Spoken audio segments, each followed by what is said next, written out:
बुखारी शरीफ के अंदर रिवायत मौजूद है, हुजूर सल्लल्लाहु अलैहि वसल्लम इरशाद फरमाते हैं कि जब कोई अल्लाह के करीब आ जाता है, अल्लाह का कुर्ब पा लेता है, हदीस कुदसी है, और मैं अल्लाह तबारक व तआला उसको अपने इतना करीब कर लेता है, इतना रब का महबूब बन जाता है कि अल्लाह तबारक व तआला उसका हाथ बन जाता है, अल्लाह उसकी आंख बन जाता है, अल्लाह उसका कान बन जाता है, अल्लाह उसके पैर बन जाता है। और मैं वो बंदा बैठा तो मस्जिद में होता है, लेकिन जब वो हाथ उठाता है ना, जहां चाहता है वहां से उस चीज को उठाकर अपने पास रख देता है। यानी अल्लाह उसके हाथ के अंदर इतनी ताकत रख देता है। आप जरा सोचें, जिस बंदे का हाथ रब बन जाए, क्या वो हाथ जनाब यहां से एक गिलास नहीं उठा सकता?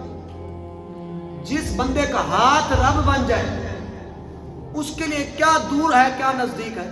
वो तो यहां से बैठे हुए जहां चाहे वो अपना हाथ जनाब पहुंचा देगा।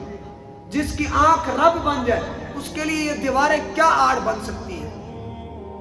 तो यहां ये भी बात याद रखें, हाथ से मुराद ये नहीं है कि अल्लाह उसका हाथ बन जाएगा, आंख से मुराद ये नहीं है कि अल्लाह उसकी आंख बन जाएगा, पैर से मुराद ये नहीं है कि अल्लाह उसके पैर बन जाएगा, कान से मुराद ये नहीं है कि अल्लाह उसके कान बन जाएगा।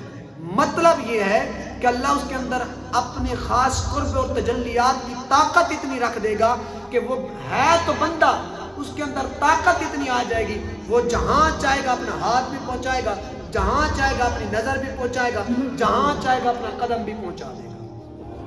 इस हदीस का मतलब ये नहीं कि अल्लाह खुद बन जाएगा, मतलब ये है कि अल्लाह उसके अंदर अपनी ताकत रख देगा, कुव्वत रख देगा।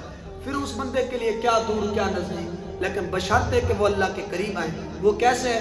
इसी रिवायत के अल्फाज है। हुजूर फरमाते हैं वो बंदा रब के करीब ऐसे आएगा, फरमाया सबसे पहले वो फराइज का एहतमाम करे, सबसे पहले फराइज का एहतमाम करे, उसके बाद फरमाया कसरत से नवाफिल पढ़े, अल्लाह उसको अपने करीब फरमा लेगा।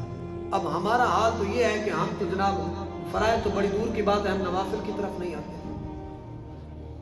मस्जिदें खाली हो चुकी हैं, हम मस्जिदों की तरफ नहीं आते। हम जब फराइज की तरफ आएंगे, फराइज पढ़ेंगे, फिर उसके बाद फिर अल्लाह तबारक व तआला हम पर खास करम भी फरमाएगा, अल्लाह तबारक व तआला हम पर रहम भी फरमाएगा। मैं यही आपसे भी गुजारिश करूँगा कि हमें 5 गाना नमाज बाजमात पढ़नी चाहिए। इसके अलावा और जितने भी फ़राइज़ हैं उनको भी पूरी तरह अदा करना चाहिए। बाबा बुल्ले शाह का फरमान भी है ना, वो फरमाते हैं कि हज भी की जाते हो तो लहू भी पीती जाते हो, खो के माल गरीबां दा पेज मसीती जाते हो, फट दिलों में सींदे नहीं, टोपियां सीती जाते हो, फर्ज बुलाई बैठे हो तो नफलां नीती जाते हो, दसो तो इसी बुल्ले शाह नूं की कुछ कीती जाते हो।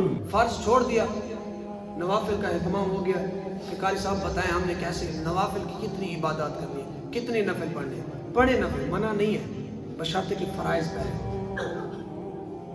बहन भाइयों का हक खा के हज पे चले जाए, वो कौन सा हज है?